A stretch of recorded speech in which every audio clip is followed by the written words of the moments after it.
How to use WhatsApp voice message transcriptions.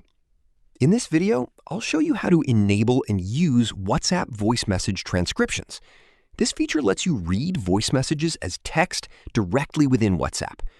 First, make sure you're using the latest version of WhatsApp. Once updated, open WhatsApp and tap the three-dot menu in the top right corner. Then go to Settings and select Chats. Tap Voice Message Transcripts. Turn the feature on and choose your preferred language. WhatsApp may need to download a language pack before you can use voice message transcriptions. After the setup is complete, open any chat containing a voice message. Simply long press the voice message, tap the three-dot menu, and select Transcribe.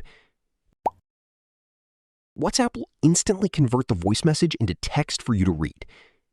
This feature is especially useful when you're unable to listen to audio messages or in a quiet environment. That's it. You've successfully learned how to use WhatsApp voice message transcriptions. If you find this video informative, click on like, share, and subscribe for more videos.